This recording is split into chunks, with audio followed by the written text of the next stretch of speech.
When we describe a muscle as being toned, we're referring to its state of tension when that muscle is relaxed. Dr. D.D. Palmer, the founder of chiropractic, described body tone as the way life expresses itself in physical matter.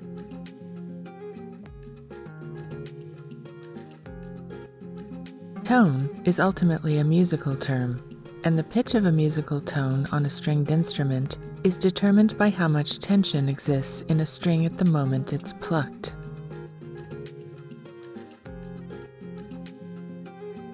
The human body is made up of many strings: the nerves, tendons, muscle fibers, fascia fibers, collagen fibers, veins, arteries, and the spinal cord. Even the heart can sometimes produce strings. They're called false tendons, and, when sufficiently taut and oriented more or less perpendicularly to the axis of blood flow, false tendons vibrate in much the same way as the strings of an Aeolian harp when swept by the wind. Dr. Jay Holder is the founder of the torque release technique, and he saw the structure of the skull, spine, and pelvis as similar to that of a guitar. When this normally well-aligned structure experiences a misalignment, an abnormal neural tension will develop. In other words, the strings of the spinal cord and nerves will develop abnormal tone. The body is then out of tune. The practitioners of Bowen therapy view the body in a similar way, as described by Dr. Mitchell Mosher. The moves are very much like plucking a guitar string. Once plucked, the muscles and tendons vibrate from one end to the other, and from outside to inside. Subsequently, the muscle tendon releases its holding pattern. Dr. Mike Hederscheit is a fellow at the Holder Research Institute, one of just 14 fellows in the world. He's also my boss, and I've found his insight into the body's energy and tonal systems very useful. Something called tone in the spinal cord, and that's where there's too much tension or too little tension on the spinal cord. And we find that if the tension is too much or too little, then it can emit the improper frequencies in the body, and then the body doesn't really know how to respond to its environment appropriately.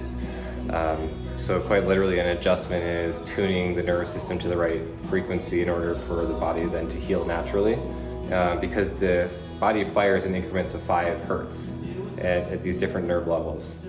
And when an aberrant nerve signal occurs from, well, it's a stressor that's maybe psychological or emotional or mental sort of stressor, that body, that overload is kind of like a circuit breaker, where that frequency will change suddenly to more of a 64 hertz increment. And so then we use an adjustment that counters that 64 hertz and then get to reset it to increments of 5 hertz. Many researchers have found the human body, when it's seated and relaxed, has a resonant frequency of 5 hertz, meaning that the body will resonate in sympathetic vibration with that frequency. Other researchers have found that the resonant frequency can increase by an octave to 10 hertz. One possible explanation for the shifting of the body's resonant frequency could be the brain's own frequency following response, in which brain waves mimic those frequencies heard by the ears. The human body's resonant frequency of 5 hertz is the harmonic note of E, and Dr. Jay Holder encoded this note with 2 of its octave frequencies as an electrical microcurrent in a device he called the Stim Plus. This device applies the frequencies of 5, 10, or 20 hertz to acupressure points in the ear in order to stimulate the body's resonant octaves. Dr. Holder is also the inventor of the chiropractic adjustment instrument called the integrator. This instrument fires at a frequency of 64 hertz, as explained in a study by Drs. McClyman, and Crotty. In the harmonic series, 64 hertz correlates to the 6th octave of harmonic 1, the note of C. This means that 64 Hz will have back to 1 Hz the first harmonic. Put another way, the first harmonic at 1 Hz will double up to 64 Hz. But what's interesting about 64 is that it's the point at which the C octaves return to the position of 1 in the 1-2-4-8-7-5 series.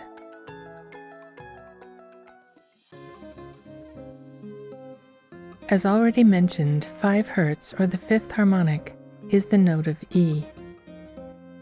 And these two notes of C and E have an interesting relationship in the harmonic series.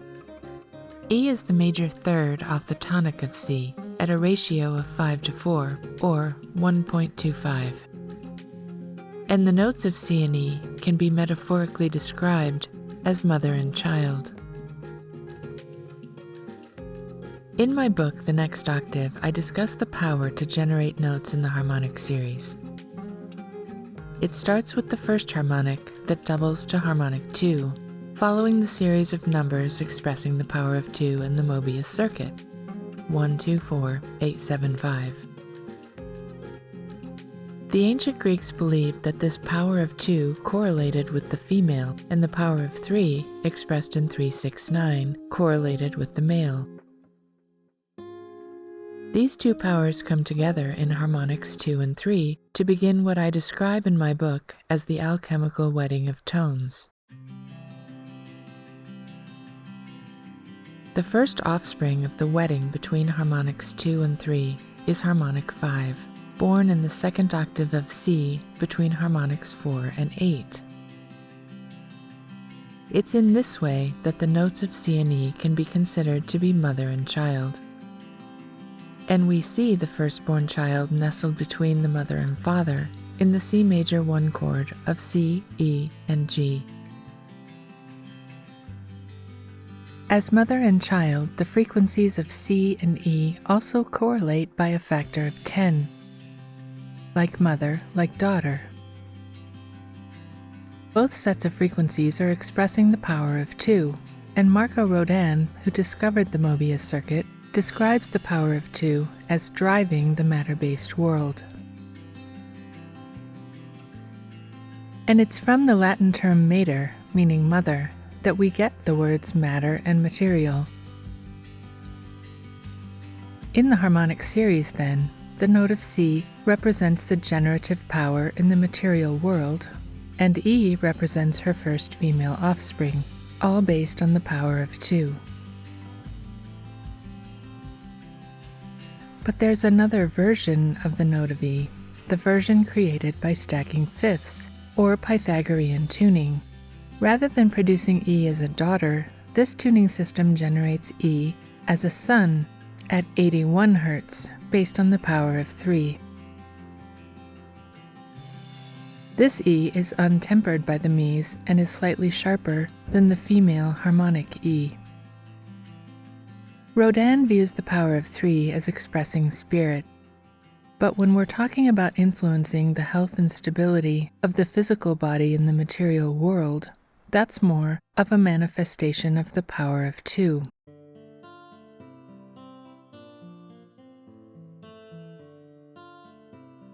However, there is yet a third version of the note of E, this one created by equal temperament tuning. This tuning system uses the square root of 2, an irrational number, to build a scale, generating the note of E at 82.41 Hz, in comparison with the Pythagorean 81 Hz.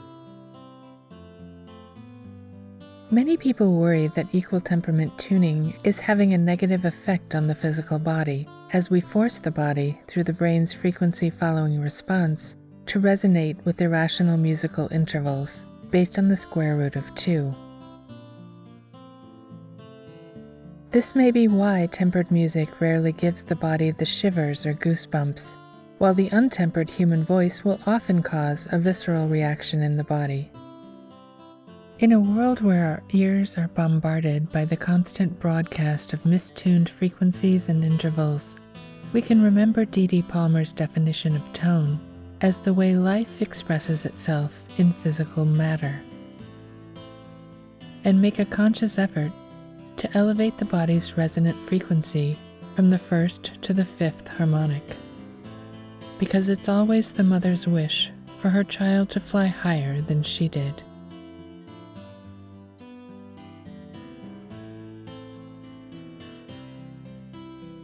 I'm grateful for any feedback. Please leave your thoughts in the comments, and thank you for watching.